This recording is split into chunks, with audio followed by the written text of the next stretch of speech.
Of all the things I believe I could do to achieve and maintain growth in anything I do, challenging myself or picking up new challenges by far happens to be one of the best, if not the best.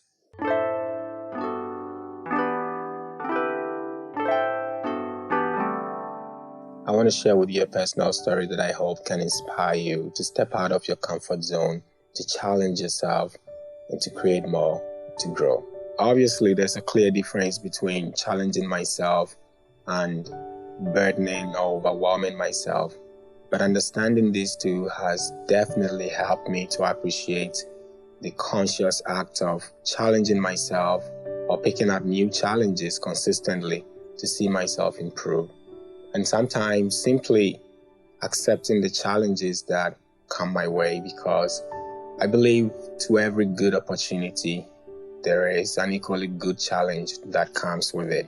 There isn't a single moment in my life where I'm not stretching my bounds in terms of acquiring more knowledge and useful skills in the things that I do. And most importantly, in terms of broadening my spiritual maturity, I'm always stretching myself to get ahead or become better in everything that I do. And I think it's a conscious thing to practice, to intentionally want to look out to see what challenges you have around you, just to test your skills, to push yourself to that limit where you give yourself that room to grow a little bit more. As humans, we can't even expect to grow or improve without challenges. Life itself is one big challenge. We wake up every day of our lives and it's as though, despite all the different reasons we have to not engage our bodies and faculties in pursuing meaning, we are called out and chosen as privileged people to justify our existence. So off we get, out we go to do the things we do to justify the value of our existence and the value of time and everything we do within it to make it worthwhile. And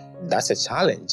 All right, so the story. In 2017, just a year after I arrived in China for my studies, I was approached by a Christian brother I happened to be in the same church with. His name is Isaac, and he wanted to self-publish a book titled The Master Potter.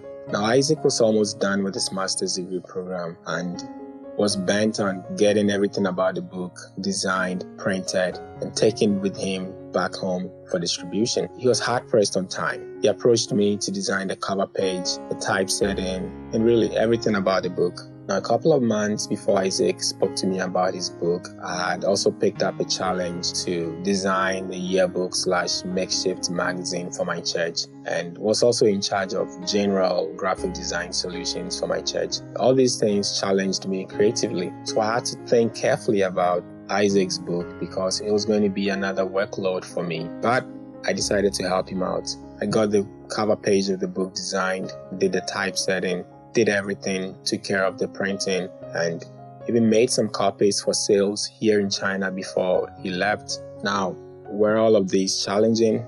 Absolutely. I had to stay up late in the night to get all these things done and live by day as an engineering student. That's tedious. And not to mention that I did everything free of charge. But did it contribute immensely to my character and creativity? Yes, these exercises opened me up to a whole new world in my creative process to skillfully create and also maintain composure under intense pressure and expectations to deliver something good. And I did it. I've been writing my own books for the past 6-7 years. Granted, I haven't published yet, but it was a test case for me. And now I feel like I have all the skills I need, with the exception of editing my own book, under my belt to at any point in time just self-publish. And that's cool. And this is the part I want you to hear. Last year, another brother, Jeremy Muzenda, contacted me to pay for my services. He wanted me to design a cover page for his book and do the typesetting. He's self-publishing, so he basically needs someone who would be patient with him to go back and forth and just to help him publish his book. So after we met for a brief discussion last year, December, before Jeremy left China for Zimbabwe, I agreed to help him. And again, I agreed to do it free of charge because I genuinely love Jeremy and his family and I want to support his work. But I made a deal with him, which is that he's going to permit me to advertise my brand, Gloryfield, in his book when it's finally published and printed. And for the long term, he's also going to bring me into his space and meet other writers who want to self-publish but don't know how to go about it. So anyway, Jeremy and I have been working back and forth. I submitted some sample designs for him to choose from, giving the concept behind the book. It's a marriage book. The title is #I Do. It's basically about the influence of social media on modern marriages. He seemed to like one of the designs in particular. However, I wasn't personally impressed with all the designs I submitted to him. I felt like the softwares I have been using to do my designs were limiting me. I wasn't expressing myself enough. So this is what I did. I decided, okay, I'm going to go the old way. Just pick up a pencil, put it on a paper and start drawing. I wanted to express myself, to express the different concepts I had for the design of the cover page. And bam, it was as though I had opened up a treasure, an old treasure of mine that I hid somewhere. And the reason why I say that is because as a young boy growing up, all the way up to high school, I loved the freehand drawing. I expressed myself very well with just a pencil and an eraser. And somewhere along the line, I felt like I lost it. Maybe I had gotten too used to the computer mouse. And also being in the engineering field, most of the computer-aided drawing softwares we use, had taken me out of that old school way of expressing art. Most of my designs now, the maps that we design, the modeling, it's mostly about 3D stuff. So I've become used to the computer and the computer mouse as my pencil. And for a brief moment, when I held the pencil and started drawing, I felt like my brain experienced a shift. I had gotten back that old skill of mine that I thought I had lost. To be honest, I wasn't interested in drawing anymore. I felt like I wasn't good enough. But that little moment opened me up to a world that I love to be in. And since then, I feel like everything is back intact there in my brain. I can pick up a pencil and I'm enjoying drawing again. All I want to say is that challenges or accepting challenges in life is a brilliant way of growing and unlocking. And in my case, rediscovering my potential. Challenges, they say, are like storms. They expose our weaknesses, but they also surely expose or unveil our strengths.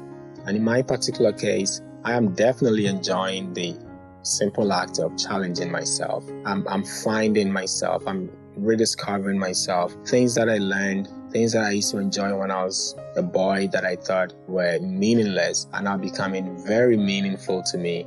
And I'm able to fit every part of the puzzle. It's helping me grow. And I don't know how else I would be able to amalgamate or bring all these pieces together without challenging myself.